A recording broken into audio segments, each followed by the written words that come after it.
2018 to devote more time to writing and to community activities, including the Weston Library Board of Trustees, the Weston Forest and Trail Association, and the Weston Arts and Innovation Center. Joel has been actively interested in the new second life of the Mass Central Railroad as a recreational rail trail, and tonight we are lucky to hear about his research into the history of the railroad here in Wayland. So thank you to Joel for presenting tonight, and please enjoy. Thank you. How I got interested in this was we moved here in 1998 from New Jersey, and the first thing I heard about when we moved here was about the whole rail trail thing in Weston, Weston's role in that, and I was like person non grata in many rooms because Weston voted down the rail trail and people were very unhappy, so I decided to learn more about it, what this big issue was just a year before we moved in here to the area. And so I would start walking it and became more involved with some of the Westonians that were interested in making the rail trail happen. But I'm not going to talk about the rail trail. It's already been talked about. I watched the cable access TV that you did, Larry. It was very good. Then I don't need to repeat any of that. So I'm really not going to be talking about the rail trail at all. Rather, I'm going to be talking about a single meeting, one town meeting on November 27th, 1869. This one meeting. And it's just a book's throw from where we are right now at the town hall, what they call this town hall. And in fact, I'm going to challenge you here a little bit to imagine that you are Weston residents in 1869. Now, I realize it's going to be difficult to throw off your 2018 self to try to go back to that time and what it was like, because I'd really be interested in this one meeting. Yeah. You have to get in your... I'm going to talk about this town meeting in 1869 and what you might have been thinking and what was going on in Wayland in 1869. So you would have showed up, town hall, the meeting was up above, it was on a Saturday. November 27th. It was probably a little chilly. Looks like this is November, early, the meeting in the afternoon. At this time, by the way, they were alternating meetings between the south side and north side, but this particular town meeting was on the north side. And the purpose of the town meeting, this special town meeting, had a single purpose, which was to discuss buying bonds, stocks, in a proposed Central Railway. That's this thing going right through here, and you were meeting right about there, correct? At the town hall.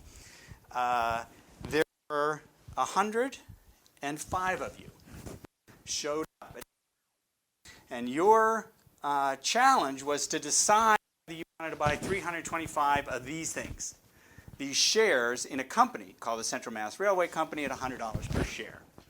Now, I think you all know what stocks are, but just very quickly, that's how you raised money in the 19th century for railroads.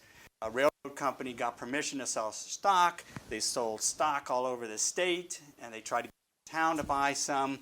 You were buying a share in this future company, and if the company did well, you would make some money, and they might go bankrupt, and you lose all your money. That's what's called limited liability corporation. By the way, I did a little research. The first limited liability corporation in the United States was actually Harvard University. And it was like 1640, shortly after the Pilgrims, they sold shares. So it was very rich. All the Rockefellers, Vanderbilts, Carnegies, all in some way made money off of railroads starting in the 1840s. It was like today, it would be the internet. Then it was railroads. So, to begin, we have to understand how much was $32,500. So we have to look a little bit, put that in context. A teacher in Wayland in that time earned $9. If you look at a teacher today, I've heard the average is somewhere around $80,000. By taking that measure, $9 a week, $270 a year versus $80,000 a year, this would be about $10 million rather. That's this thing. This would be approximately $10 million. That seems low to me because you see, this is twice as much as building a new school on the south side of town, twice as much as a new town hall. If you new school is maybe 30,000, 30 million, always off 3 digits, or a new town hall at least 30 million, that's low to me. We're talking, this number here was a purchase of $50 to $60 million that the town was going to vote on, bond. That's a lot of money in anybody's bank account. Also, these were debt projects. Also, expenses in 1880, you see schools, they spent $4,400 a year. Roads, $1,700 a year. This is just to put in a little context of how much money was on the table at this town meeting. So, as I said, new town hall was built. All these issues through the 70s were on the table and being discussed. So these must have been the people at the town meeting were aware of all these issues.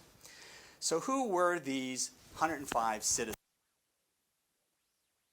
By the way, there was 2,000 people in Wayland at that time. 2,000. Approximately 1/4 could vote. So I mean 500. Probably more like, sorry, I said 2,000. There's 1,200. So about 1/4 could vote. Why only 1/4? Women couldn't vote. There's half the population. Children didn't vote. So the first thing to look at when you think about who you all are at this town meeting, remember, you've got to transport yourself back 150 years to this town meeting across the street, is look at the population. I think it's dramatic when you look, starting with Sudbury Plantation, 1639, really very gradual increase in population. As I said, it really didn't change much in the previous decade or so. 1200 from the Civil War. There's this big bump in the 70s, and the reason for that is South Wayland, Cochituate. I'll use those terms. Cochituate. All the growth in the 1870s was in the South Wayland. North wasn't growing at all. We're going to take a look at that in more detail in a second. I think I like to try to get my head around population just to look at schools. I thought this is interesting. This is the entire high school class, all years, in about 1880. And this is just the senior class in 2017. So you see what a difference in population. And as I said, the difference here is the total population is blue, North Wayland is brown, and South Wayland is the gray.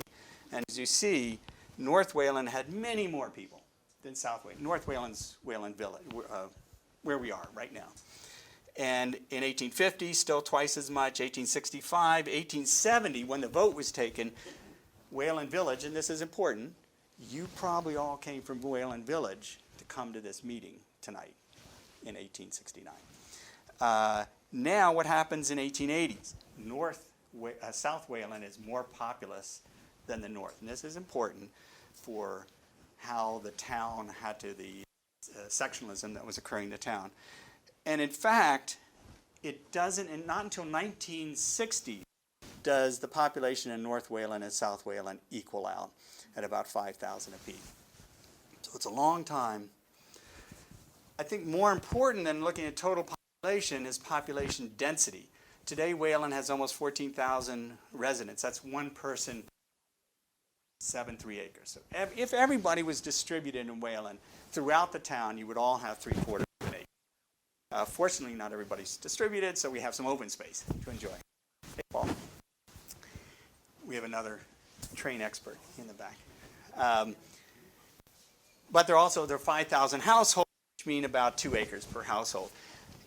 1,200 residents, each person at 8.5 acres, but there was also 5 people per household, or you get this 40 acres keeps popping up again because 40 acres is the farm you need to be self-sufficient. And that's been since the Middle Ages. And it was always 40 acres. So to put this in perspective, if I could make an analogy, Wayland in 1870s versus Wayland today, the difference in density. is the same as Wayland today versus if we saw the same growth and density starting now, in the next 100 years, 150 years, Wayland would look like Somerville. That's what the radical change. Now, this was clearly starting to occur in the 1870s, so there was very much on people's minds. So the other thing, as I mentioned, sectionalism, is my guess is this town meeting in 1869 that you were all part of came from North Wayland. Various reasons for that. The end of the vote, and also because it seemed like one reason they alternated town meetings was in North Wayland, where people came. When it was in the South Wayland, that's because it would take you an hour to get down to Cochituate, or 45 minutes, and vice versa to get up here. Often had this juggling going on, this balancing, negotiating. So it's train and this new town hall, which was right here, right? Where the Routed Herd House Right, is. yes, that's right, next door. And the South Wayland Waterworks and the Cochituate School. They were needed schools. So there was, and these about balanced itself out. And as that sort of horse trading that was going on during this period of time. Quick digression, I said the women couldn't vote. And I think it's interesting that it's not for lack of trying. In the Seneca Falls, New York Convention, the famous first sort of women's suffrage, that was 1848, so that predates this. 1853, Abigail Mayo Alcott was petitioning the state for the right to vote. And starting in 1880, there were various efforts in Concord, including Wayland, that women should be able to vote at town meetings, including Natick. I thought it was interesting. Every single year, decades, they brought it down, fathers saying we should be able to vote. It wasn't until 1892 that you get the only in school elections, nothing else, because supposedly women would be more interested in schools. And of course, the 19th Amendment, 1920. So we are a good 50 years away from women being able to vote. And also want to mention, you were probably not immigrants. You were good Yankee farmer stock. That's my guess. Immigration was still fairly light in Wayland. It wasn't like Boston, where there was a lot of Irish coming in the 1840s. It was more, there was something like 80 Irish more. We were just talking before that the number one immigrant, more Canadians here. I just like this picture because these are Italian immigrants. My grandfather came over in 1909, and apparently they would pull out, when they arrived, their best clothes when they reached the dock, so that they were upstanding and prosperous people. And see, these are all these farmers, get out their nice coats and dresses and all that after being in steerage. The last thing I want to say about population is a dramatic change that has been occurring since this is the 1776. And each decade here, somebody's plotted the population growth. If you took every country and all those people were, look at this, 1790, it just very regularly goes across. So here, the brown is this vote in 1869, where the center of population is already in Ohio at this point. And by the time they open up the Mass Central, it is Western Ohio, almost in Indiana at that point. Important sign. Still moving west. For that, bigger farms. And then where do you go further west, where there's opening up all this farmland. I've also heard it said that after the Civil War, for the first time, a lot of young men saw other parts of the world or met people from other parts of the country, and when they came back from the war, they moved west. A lot of empty cellar holes throughout New England and abandoned farms in this period. So already in 1850s, 1860s, you're seeing a lot of people abandoning the farms. Okay, so that's who we were, to give you a little background perspective. And what might have been the issues? I'm guessing this town meeting, like most town meetings, went 2 hours, 3 hours. A lot of people said their piece about this issue. Should we buy? I'm guessing what might have been the issues. What's great is we have a record of what anybody talked about. So therefore, I can just make stuff up, whatever I want, because we don't know what they really. Issues must have come up during that 2-hour town meeting in some fashion or another. And I'm going to jump ahead to find myself here. Already by 1869, we had conquered the wilderness. A quote from Thoreau: "The world is more to be enjoyed than used." Maybe Emerson, maybe a few others. The general notion at this time was that the land was to be used. It wasn't to look at, to wander through the woods, and we had pretty much conquered that. The wilderness was not wilderness. Nature is sort of a positive term today. Back then, it definitely was. Opportunity, God's gift to us to tame, to subdue. The wilderness was a dangerous, evil sort of place. And by 1850, 1860, we've done a good job, if that's it, of doing that. I had a quote here. Settlers cleared at this time about an acre a year, like a half an acre to an acre a year, and couldn't tend more than about 40 acres, as I said.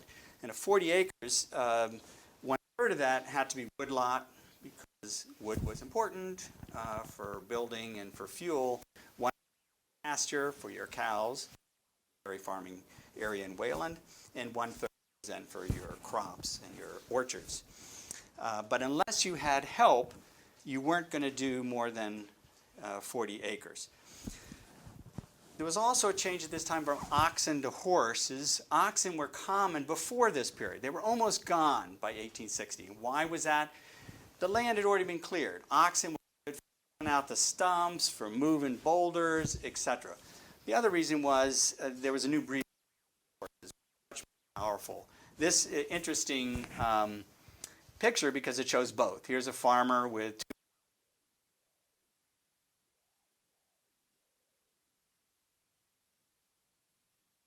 Sort of heavy work was slowly disappearing. When our town, about that, as I said, 1,200 people, 1 horse per 3 people. So my guess is that's per family, so probably most families had a horse. So you probably all had a horse. Most of you had around 40 acres that you were farming, probably dairy farmers. I may ask, in this room today, now 2019, bring me back forward again, how many of you are farmers? How many parents were farmers? 1 parent. How many grandparents were farmers? Now we're up to 1, 2, 3, 4, 5, 6. Great-grandparents, if you know. Don't know. Yeah, at some point, don't know. I think you had 2 great-grand. I think mine was in southern Italy at that point, but I'm not even sure of that. I think. Well, that's just to show. None of us are farmers today, 2019. But remember, we're supposed to pretend like we're 1869. 1869, we were probably all farmers, or majority of us were. Something like 70, 80% of the people in Wayland were farmers. So that was your livelihood. It could have been that man right there or the woman in the house. Wood. Wood was very important. 70% of the fuel was wood at this time. Wood was also essential for fencing, for house building, and what we often forget, for barrels. Everything was shipped in barrels, and barrels required wood to make. The peak of deforestation was about 1850s to 1860s, actually. I had 1870. So if you look at forest cover in New England, 1850 or so is when we had depleted the forest. This is probably very important because as farmers, and knowing that your 70% of fuel was wood, you must have been a little bit concerned about that and aware of the fact that the forests were disappearing and you were having to go further and further afield, like to Maine, northern New Hampshire, to get fuel, to get wood. Interesting, by 1900, 30 years later, 70% of the fuel was, today it's oil. 70% of our fuel is oil. It's always somehow 70%. So we went from a wood-fired economy to a coal in 1900, really replaced wood, and then oil today, replacing coal and wood. Thank goodness, at least the coal part.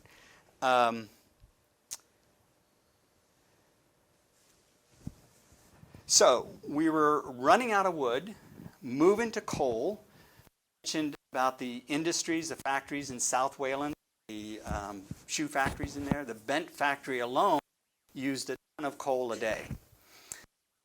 One thing about coal is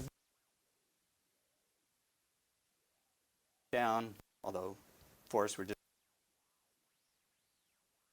all coal came from Pennsylvania. This is one example. This is a local distribution of coal, not in Wayland. And it's difficult to move like this. Possible. It would never happen.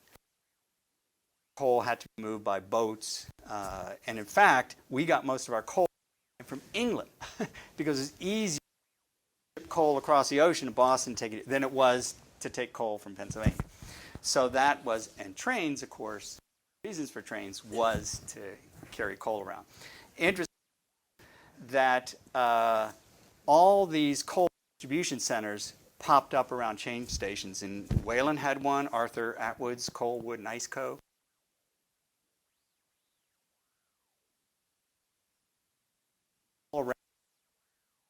Because trains carried coal, the fuel, that then was distributed through the town on.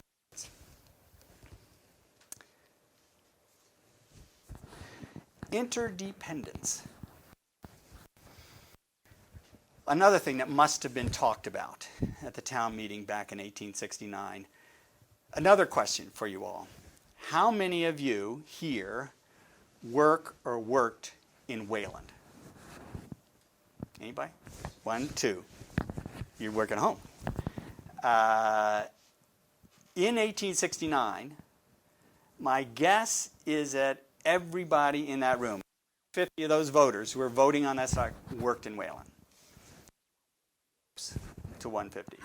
That's a pretty dramatic change, where you worked and lived locally. There could have been some commuters to Boston. That wasn't common in 1869. That would come later. So they were really independent. I think it's a fallacy, this self-sufficient. There are very few farmers who shoed horses or made harnesses or made their own barrels. That's actually not true. May have been 200 years earlier, but not in 1869. But it is true that they got their barrels and their bricks and their pottery locally, regionally. I mean, Wayland had its own mills, its made bricks, clay pit area, and along the Sudbury, Weston had its own small factories too, made chairs and shoes, of course. Clothing came from Waltham or Lowell Mills or whatever. So it came locally. I don't think I'm wearing anything right now that came from Massachusetts.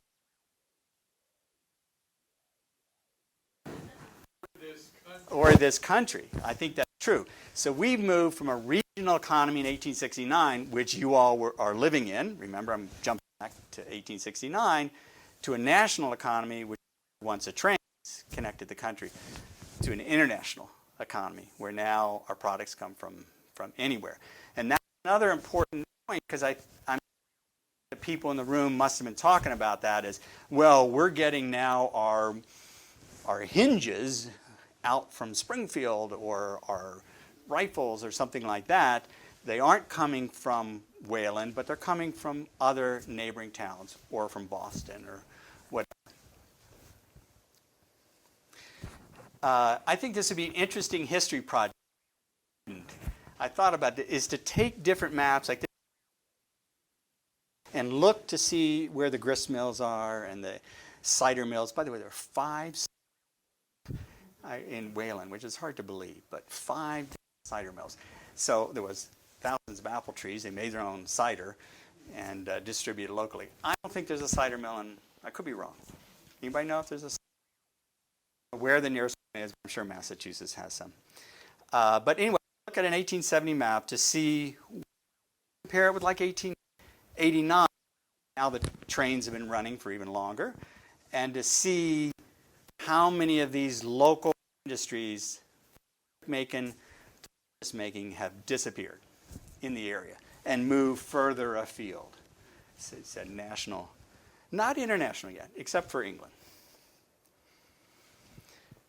Okay, I'm going to spend a little bit more time on transportation, because this is important. I'm sure they were discussing roads and transportation at this town meeting. Oops. Roads, there were roads, of course, but the roads were not like what we're familiar with. In fact, the roads hadn't changed much from 1776. They were muddy in the spring. They're, of course, snow-covered in the winter. They were dusty in the summer.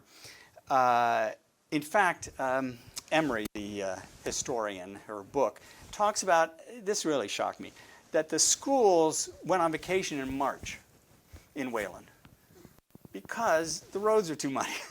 They couldn't get the kids to school. I mean, that's how bad. They were dirt, they were gravel. Macadam didn't belong until 1910, 1920s. North Ave didn't have Macadam until 1917, until 1920s. They were still, I mean, they did get better at graveling them. Of course, winter, you had to take off your wheels and put on sleighs. I thought this is a fun picture because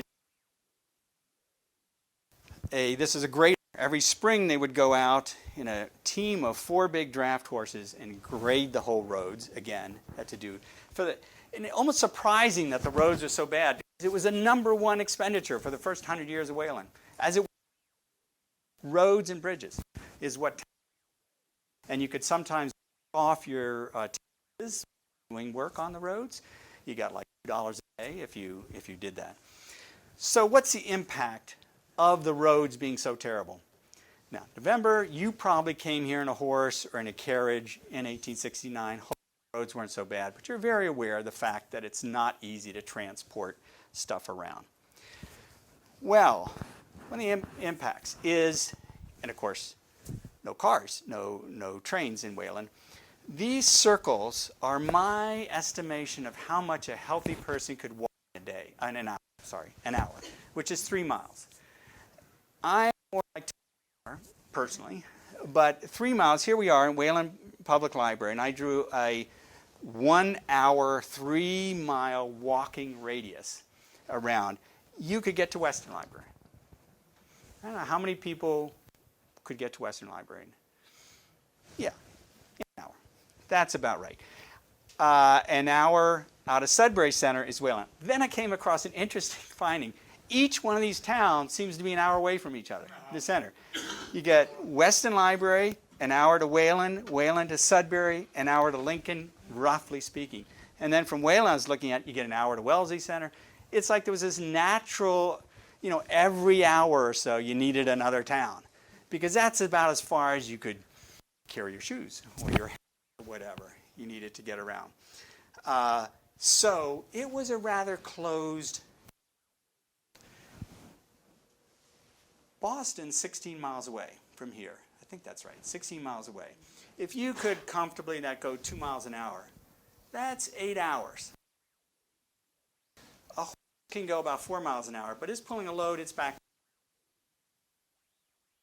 6-8 hours to get into Boston, that's not an evening out you're going to do.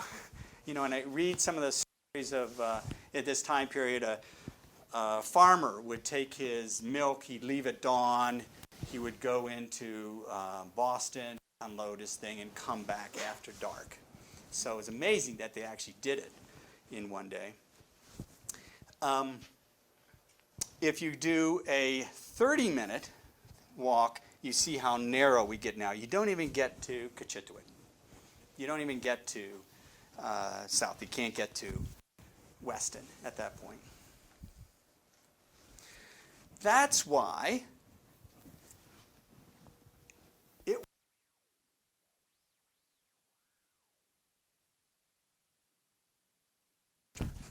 it's hard to get one's head around this, at least for me, that, and this is repeated a number of times, getting products from Western Boston was more expensive because sailing ships was a technology, ships going back and forth. It was much cheaper to do that. A lot of commerce, rivers, that's why the canal building boom of the early 90s, products around the bad, carts, horses, really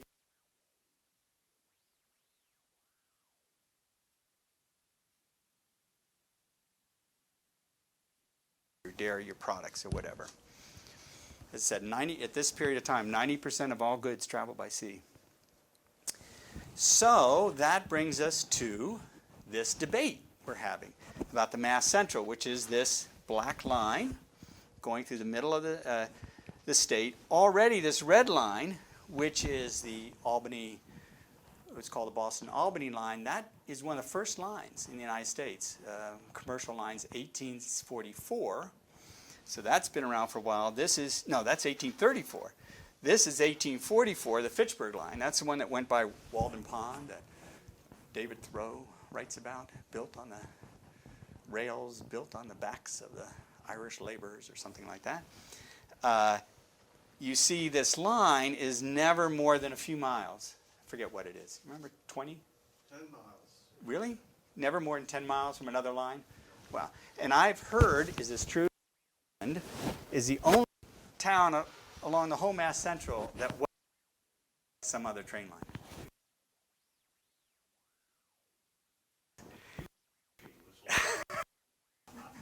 But there were really a bunch of until you get to Hampton. So it didn't serve Wayland, 1200.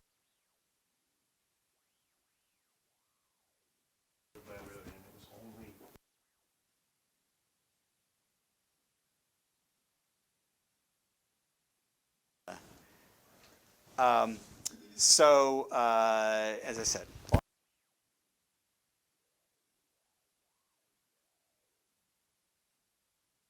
this is one of the early trains running, engines running on.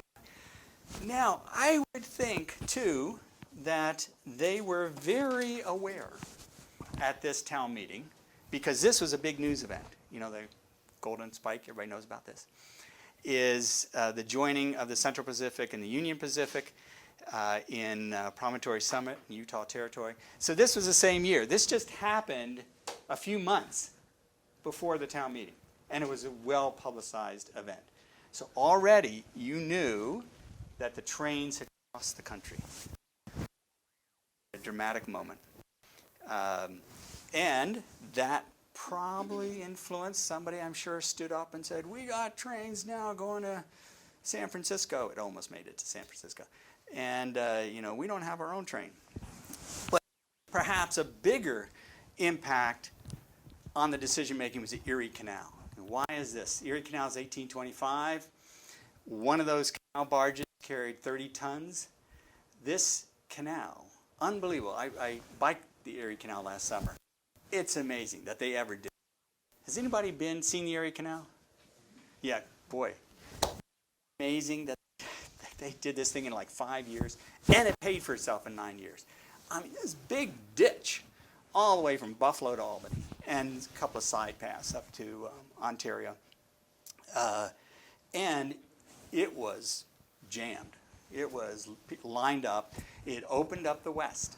All the produce from the West was coming into now, And the train lines were to connect then to the Erie Canal at some point along the Hudson and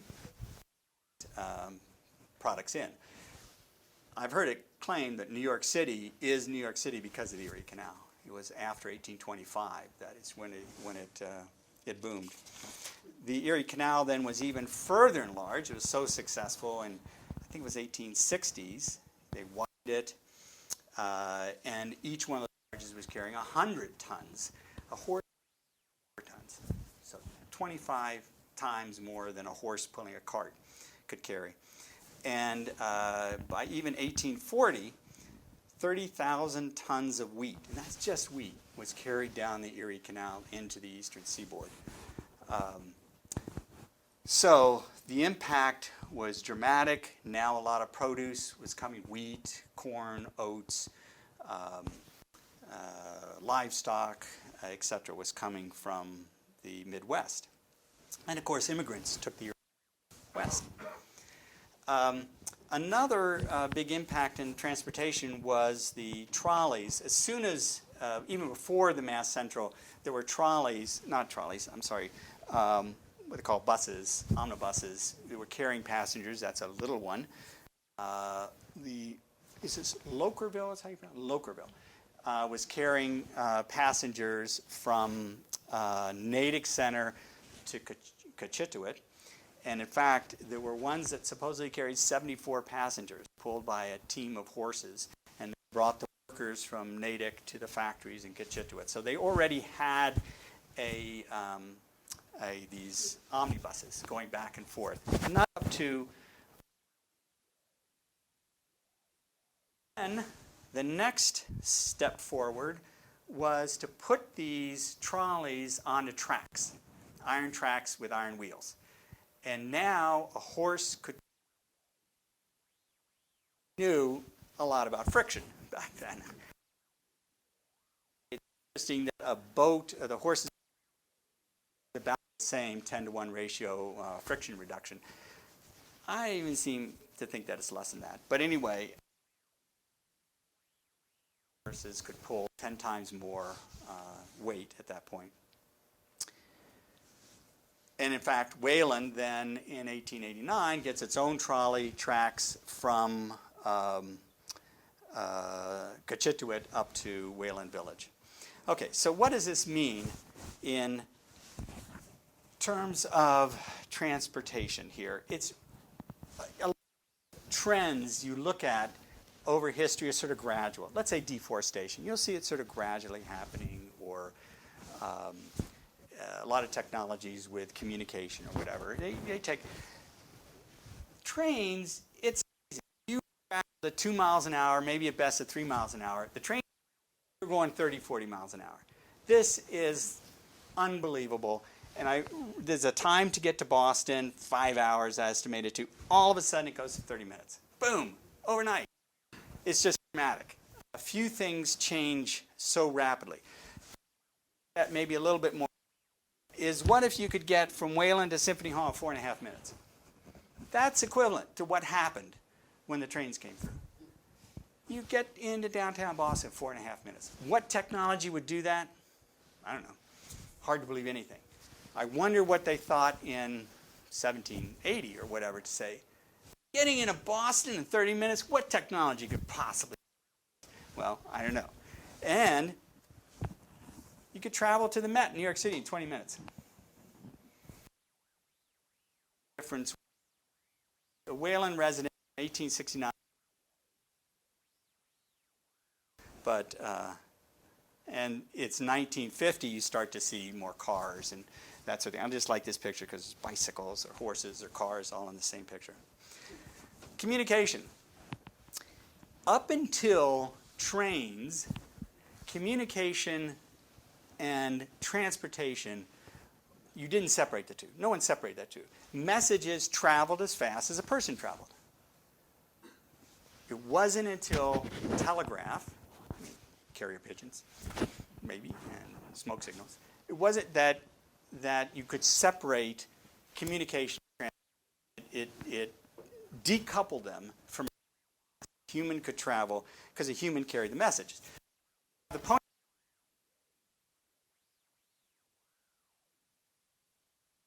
each horse only going a few miles, could get a message to the West. 61. Once the telegraph lines went in. Now, the example often raised about that is Abraham Lincoln's election, November 6th. It took 16 days, I think it was, 16 days to reach the fact that he was elected. But if you look at it, it took seconds to get to Fort Kearny, Nebraska. It wasn't 16 days, gradually out to the west. No, the telegraph on, it was horses, it was whatever they could, steamboats, and they can actually trace the path as that. And it took another week to reach Seattle, by the Olympia. And I thought it was interesting, the Washington Standard newspaper at the time marveled fast news could now travel. 16 days, we the news from Washington, D.C. In 1841, just a few earlier, it took 110 days news of Harrison's death to reach the West Coast. So you can see that the changes in communication, the rapidity, and again, now once a telegraph crosses the country, in the very next year, 1861, I think it is. Now we've conquered.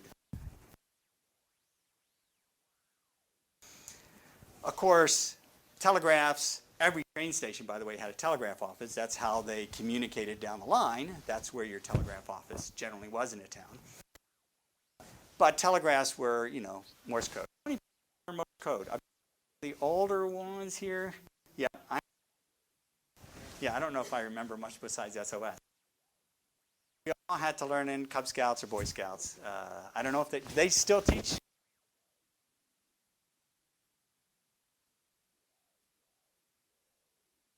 Or whatever. It's only used by hobbyists at this point. Yeah.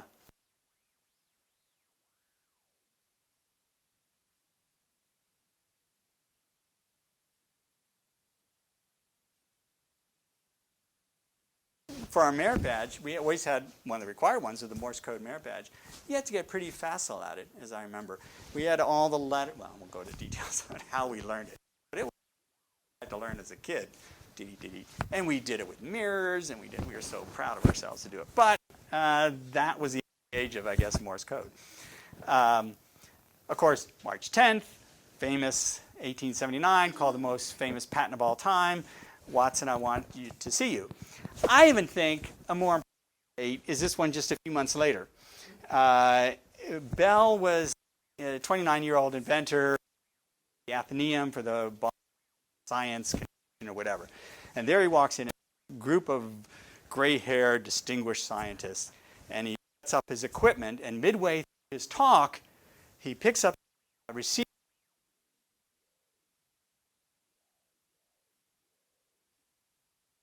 and says, "I'd like to hear some music." This, and what did they actually play? I wrote it down. It doesn't matter. Oh, it's the 100. All people that on earth do dwell. If you go to church, you probably know that song. That song came through the receiver, and the report in the diaries of some of the people that stunned silence. And then this gasp and applause. It's the first time in history anybody had heard music that wasn't played by people in the same room. Wasn't played by people. Since the dawn of time, you heard music around a campfire, whatever, people who were there.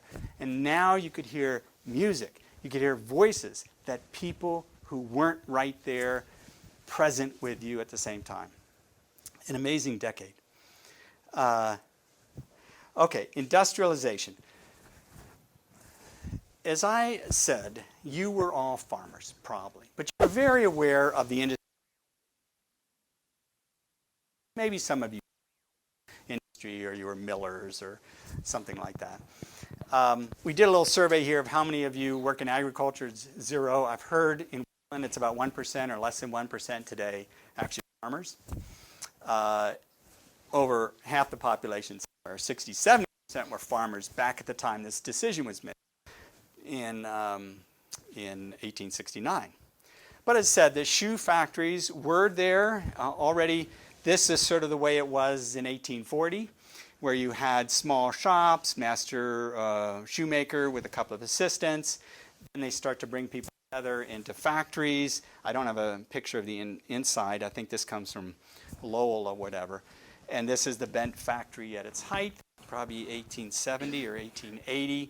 So they were making, and I have the number, I think it's like 4,000 shoes a day were shipped out of the factory. And of course, for any factory, you need to bring workers in, you bring materials in, and you need to ship your product out. So you have to have some means to bring that all. In the bent factory, to connect to the have a spur. It was never built, probably because it wasn't big enough. There was discussion of connecting Cochituate and the factories there. Bent's was only one of them. There was half a dozen. Up to Wayland Center. That never happened. How did they get their stuff out? He had big carriages by teams of horses that would carry it to either Natick or carry the product to, what's the Weston station near the bridge? Tower Hill. Not Tower Hill. Tower Hill? Stony Brook. Stony Brook, thank you. He would carry it to Stony Brook. I don't know why they went to Stony Brook, but anyway, in his big, William Bent promised that if they would build that spur, he would take all his teams off the road, but they never did build that spur. But it was a major source. And then finally, urbanization. So the people in that room were very aware of what was going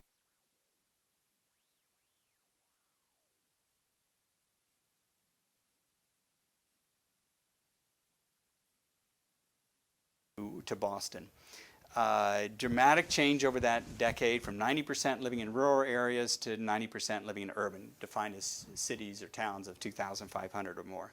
And you see the Boston population growth was just dramatic, largely fueled by immigration, a lot of Irish coming in the 50s, and then you have the Eastern Europeans and Italians coming in somewhat later. This all ends about 1920 when the immigration laws, I think, and then that sort of dies off there. As I said, my grandfather's 1909, part of that Southern Italian immigration.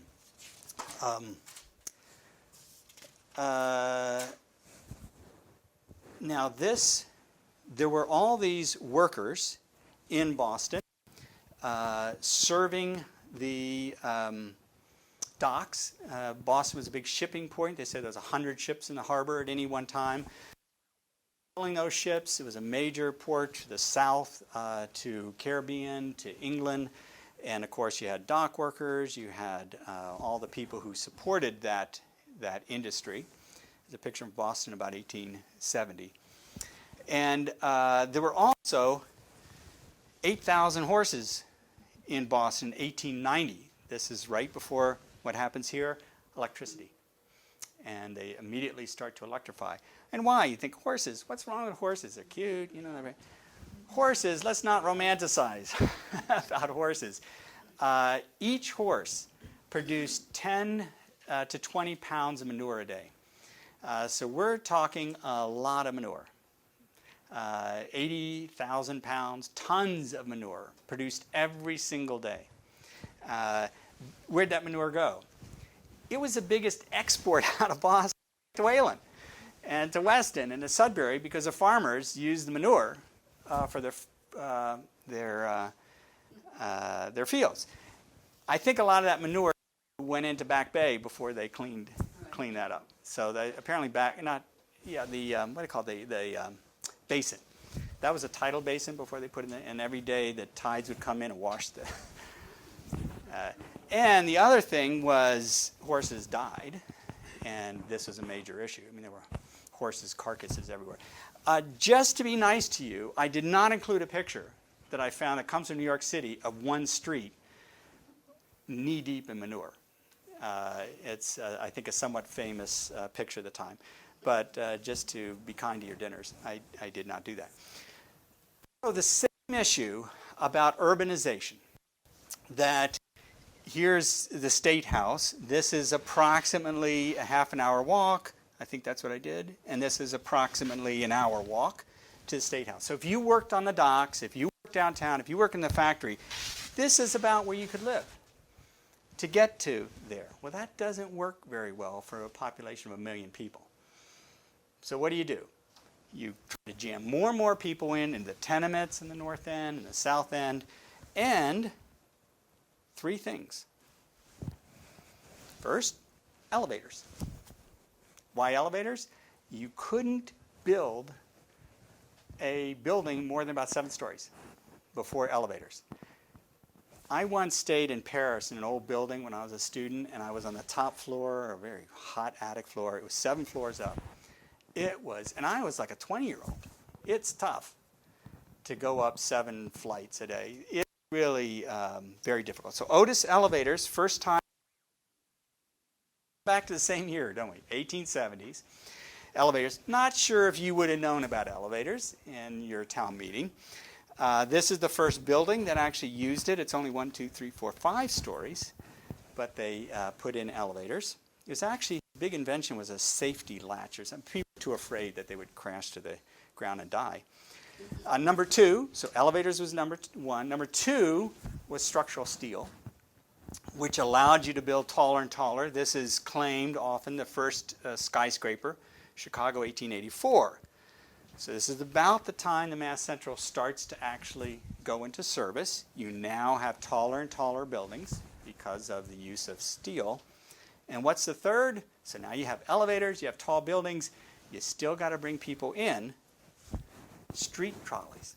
It's a great book called Streetcar Suburbs that talks about this period of 1860s, 1870s, 1880s, when there was a streetcar boom, building street. I certainly would love to have lived in an area that had these streetcars going down, but maybe, again, romanticized.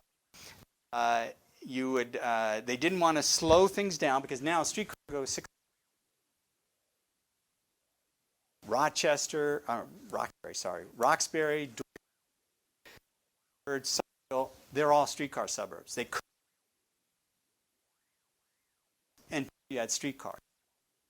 Just radiated outside of Boston, to Newton, Brookline. Horses, as I said, could go 6 miles an hour. Down, the horses would have to get up speed again, so you sort of jumped on and you jumped off, except and kind women in their longer dresses actually slow down a little bit more, so and jump on. Then you have in 1889, 1900, and everybody no more horses, and these are even faster. And they allow the city to grow and urbanize. And of course, there's the original Big Dig, which is the Boston subway. Hard to imagine they did this as early as 1895, but they realized we got to get people into Boston. How do we do that if we're going to continue to expand? And that's when. Is it the first subway or the second, or is New York first? So we beat New York. The fight was New York, and We won. Boston won. But in the world, we weren't the first, right? Who was someplace, London or something? London. I heard too, was it Vienna or Budapest also had an early one. So people got the idea of taking a train and putting it underground. Must have been rather smoky until now they're starting to electrify in 1890 or so. Okay, so what did this mean? This is already the U.S. train network in 1890. Most trains were connecting cities with the interior and mines. It was getting products to the harbors, getting it to the sea coast from the factories. And it's hard to imagine cities growing without the trains and trains growing without the cities. So they were really growing in parallel at the time. This issue of urbanization was on people's minds in Wayland too. There's a number of articles on, for example, quote, should Wayland remain a rural village of much charm and restfulness? Another writer in 1874 called Wayland an agricultural town of pleasing natural scenery.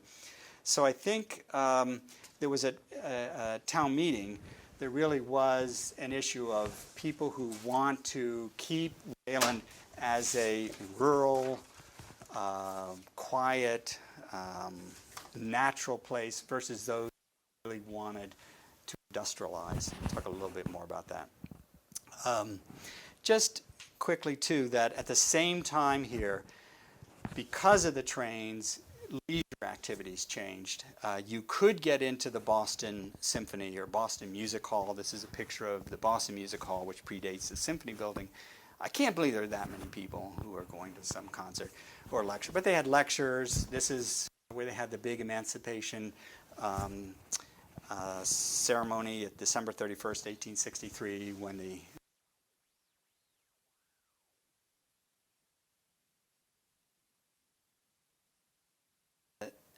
and it was actually Mass Central opened. One of the first things they did is they had, I think it was like a 50-cent ticket where you could get in, watch a symphony, and come home for one 50-cent ticket. And it was a sort of promotion type thing. But again, Boston and hear a concert and come back, something that was just unheard of, possible before you had the trains. I just like this picture because it's bicycles.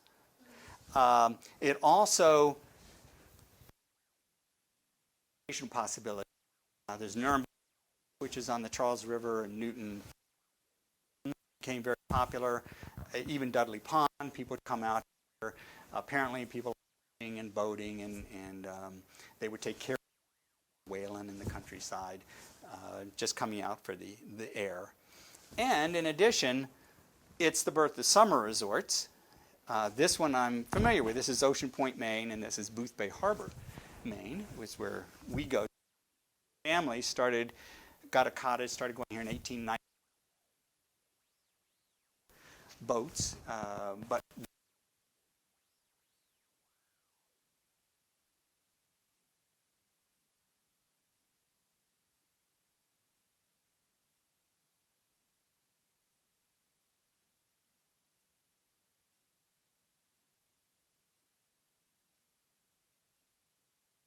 the train into Boston. Then he took a ferry up to like Portland, and then he took a train,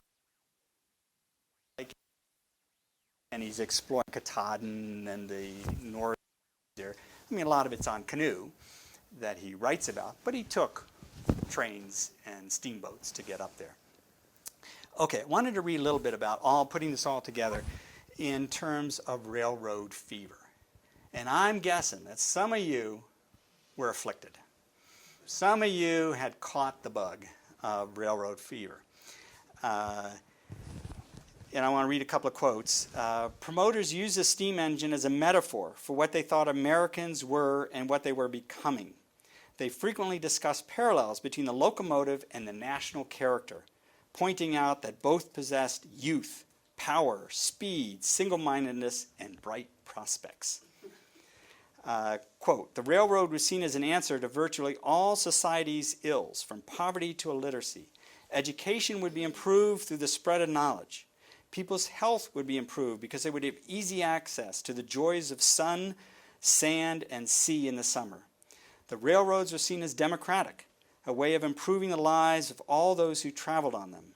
The intermingling of the classes would improve the manners of the poor, and would see an example, and they would see an example of the genteel better off and seek to imitate them. Yeah. So now railroads would knit together the society in both space and the levels, socioeconomic groups, into a single, unified, progressive, prosperous society. And they would finally complete what the Declaration of Independence and our founding fathers had said to any. The railroads were really absolutely. Wayland was not immune from this sort of in an 1868 article, just a year before this vote, in the Waltham Free Press, James S. Draper, who's a Wayland resident who was a proponent of the railroads, said, is Wayland going to descend into oblivion with the demise of the coach lines while suffering these depressing conditions and beholding the prosperity of their adjoining sister towns favored with the great miracle of business? The Boston, Worcester, and the Fitchburg railroads and their branches, they cannot but feel the spirit of sadness. So, at least with some people in Wayland, and maybe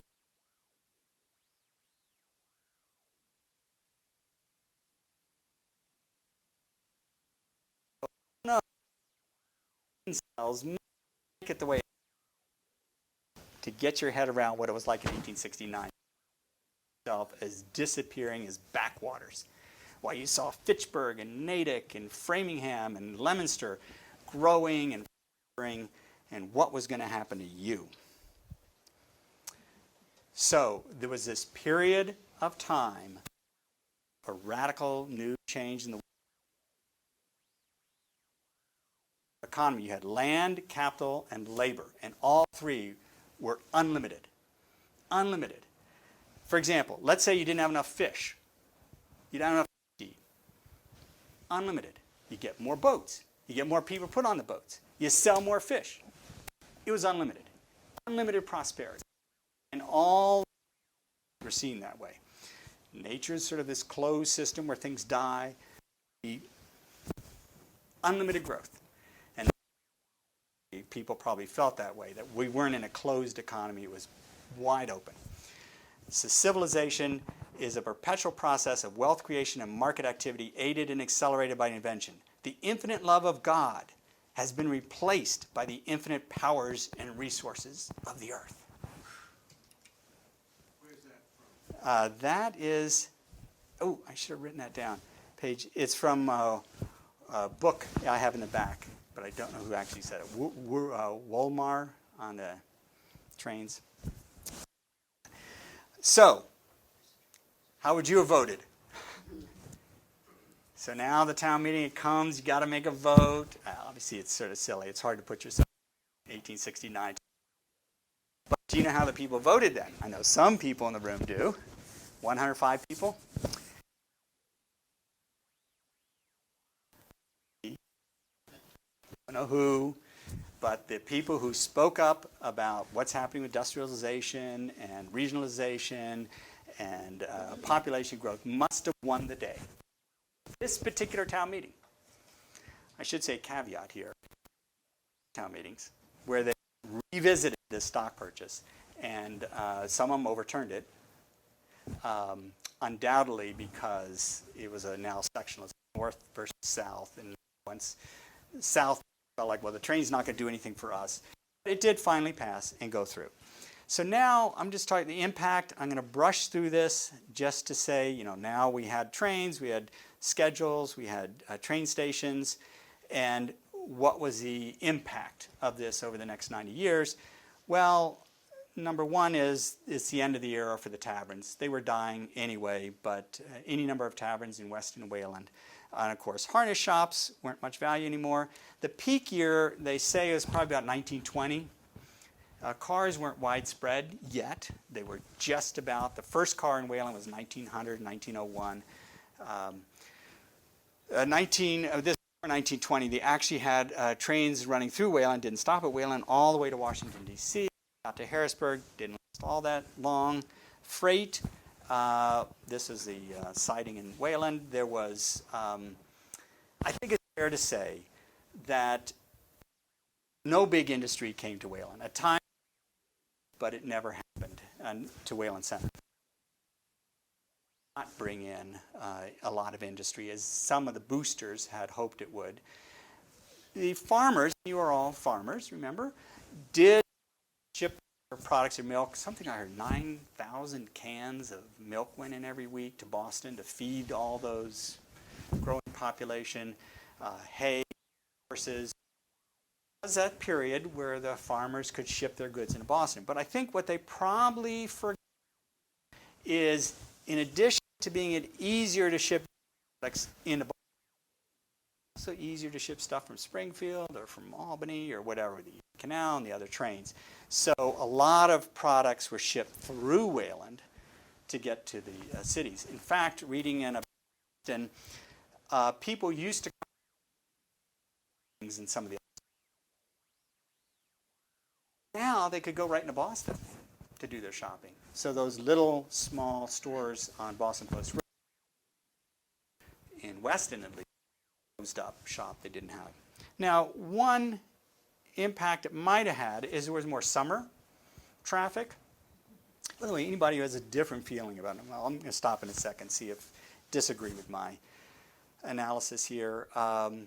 In Weston, you see the estate culture growing in 1880s, 1890s era, as they call it. Hard to believe that that really happened because of the trains. I don't really think it's that many people. There certainly were more commuters. But like, for example, this is the Mansion Inn built by Michael Simpson back in, anybody remember, 1880, 1882, someplace around that. This is on the south side. You know, it's not even, he didn't build it because of the train here. Unlikely. I mean, it's closer probably to Natick line. He built it because it was next door to his bride's family. Mar or something like that? Yes. Yes. And he also had a place on Dudley Pond, right? And Saxonville. Well, that is on Dudley Pond, but also Saxonville, he owned the factory there. Rug factory or something like that? Yeah. Yeah. Roxbury Carpets.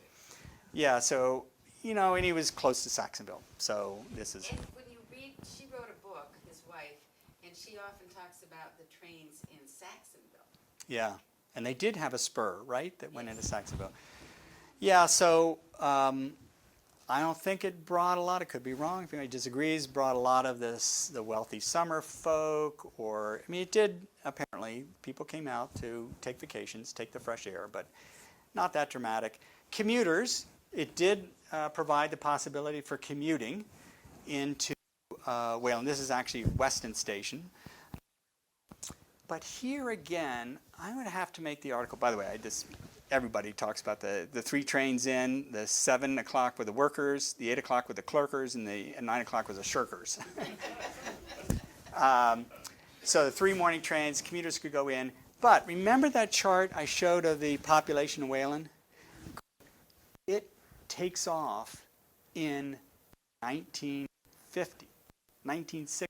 It couldn't have had to do with a train. The train was dying then when the population takes off. So it didn't bring in hordes of new people buying developments, buying houses.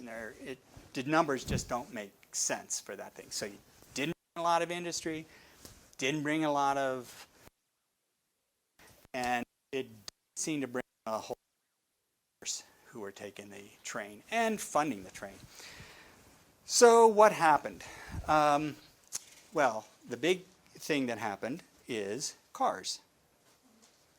And I like this picture because it shows a car and a horse together at the Weston station.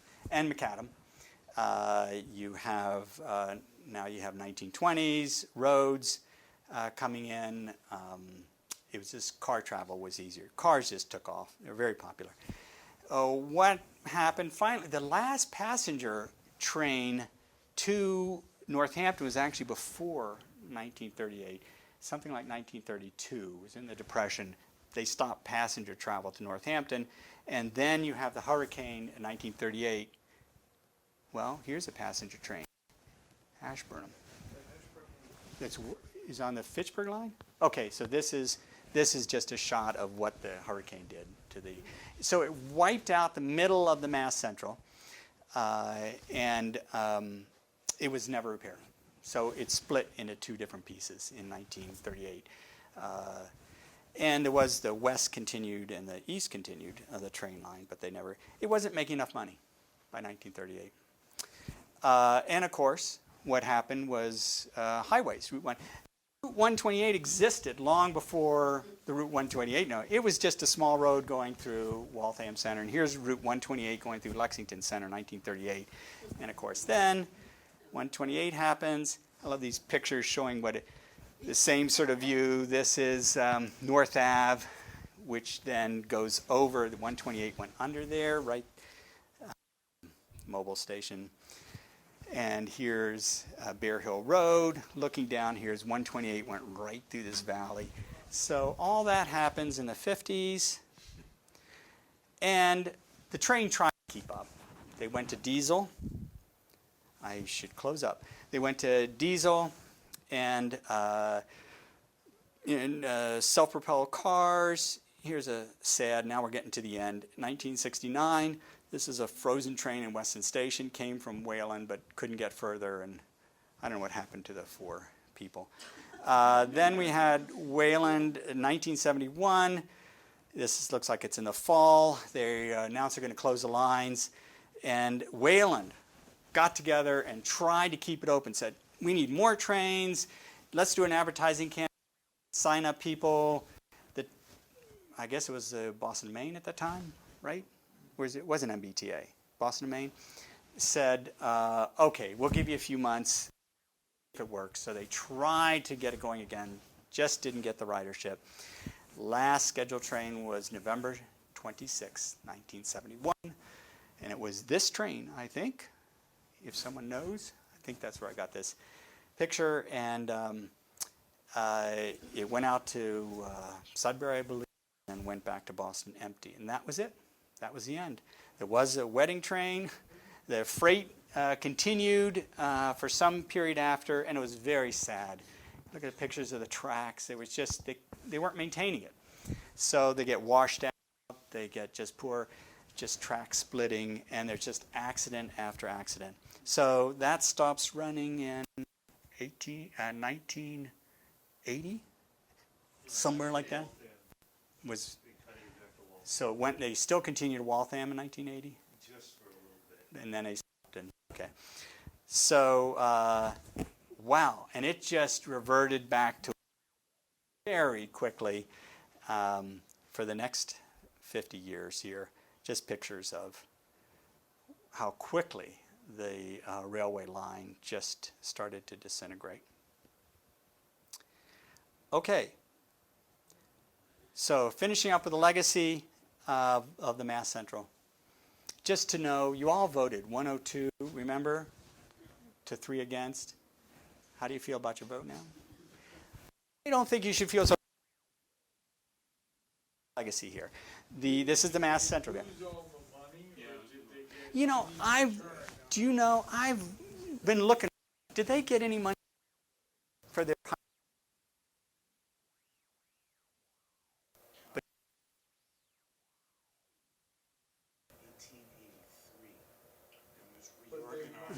Reorganized. So did they lose all their money in 1880? Lose its 32,500.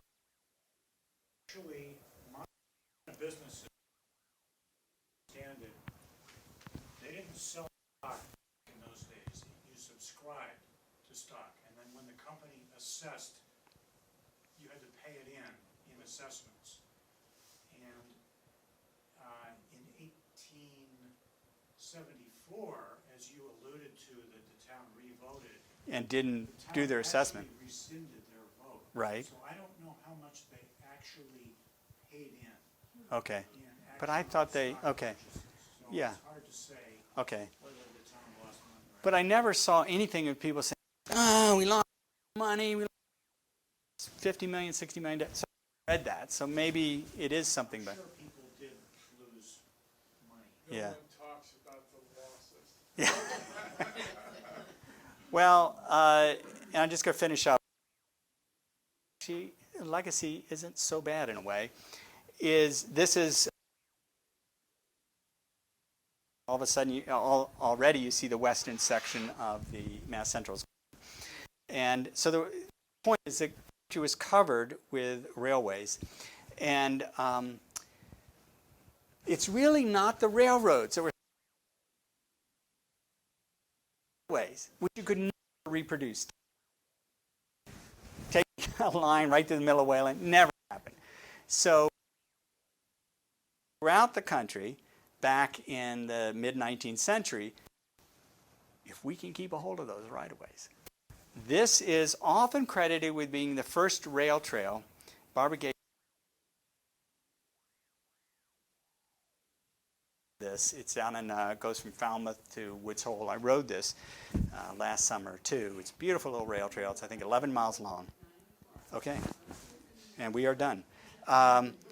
These are the rail trails already on abandoned railway lines in Massachusetts. This comes off of, I forget the website, and it's from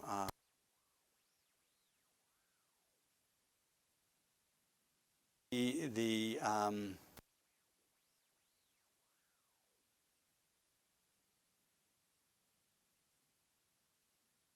happened because of also people who were forces of nature working to save these rail trails. And here, see from going from a dirt path to Eversource clearing the grade to finally paving. That's now the legacy. And I think of the people back in 1869, if they knew there'd be all these people walking and enjoying nature and how they would feel differently about this.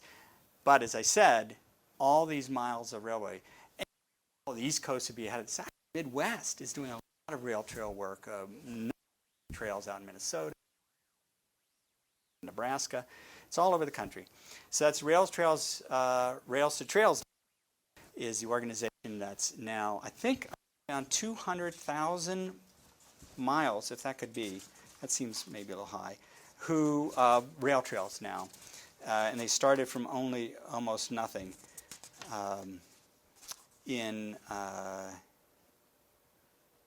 So we are, and Landline is another organization, Metro Area Planning Council, I think that's it. Metro West Area Planning Council has a whole plan for trails of all different sorts. A lot of these using rail trail stuff. Of course, there's the Minuteman. There's what's the other big north-south one? Bruce Freeman Trail. DCR is very much behind this, trying to turn the whole thing all the way out to Northampton to a rail trail. So, in ending, I want to say the story of the Mass Central is a story of place as much as it is of a time. It is a story of 36 acres in Wayland. Believe it or not, it's 36 acres. A very strange 36 acres because it's only about 90 feet wide and 3 miles long. And that 36 acres was forest and swamps when the Europeans first arrived. Then it became pasture and woodlot before the Irish and Italian work teams started to build the train line. And then for 30 years, it became a symbol, I think, of freedom and progress and getting away and getting ahead as the railroad was in its prime. It was a route to work, to shopping, entertainment, vacations, as we talked about. Then it closes down for the next 50 years. It becomes a slowly dying anachronism to another age. It never got a chance to really establish itself, I think. And now it was sort of a fading memory of another period of Wayland's history.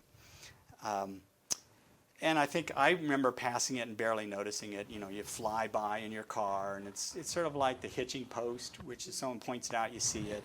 But now we're seeing once again this right-of-way coming alive as it was 100 years ago.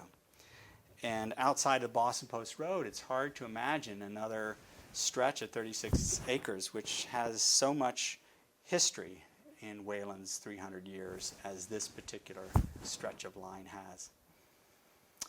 Thank you very much. Yes, question? How did the vote to invest make the line happen? Well, that's another thing. They wanted every single community to invest in it. But I often wondered, what if Wayland said no? And all the rest said yes. He said yes. They have to. Now, I'd once heard, and maybe you know, that they threatened they wouldn't build a station in the town. Weston, unlike Wayland, Weston's always behind, voted down for the first 2 town meetings and then voted it for it. Wayland voted for it. So what if Weston had continued to vote it down? Would it just, would they not build a station? Or because they needed to get through? Or did they just want to get as much money as they could? I forget how many, 9 million or something they needed to build this whole line. You didn't get the money, you build it anyway. Do you know? I know that the towns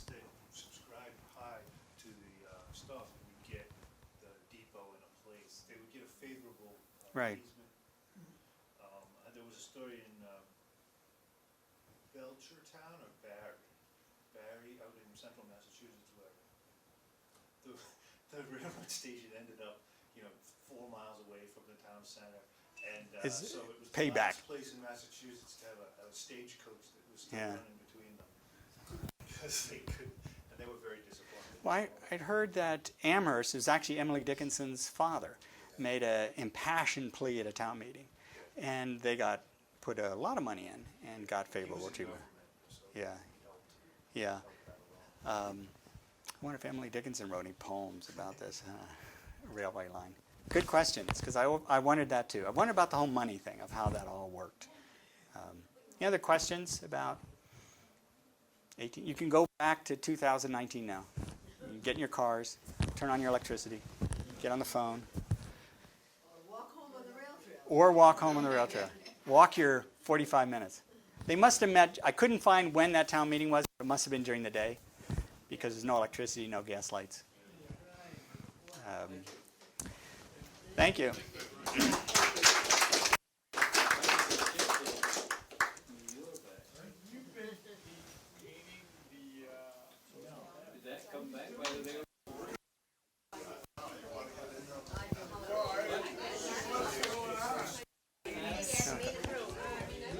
I love the big picture and demographics and all of that.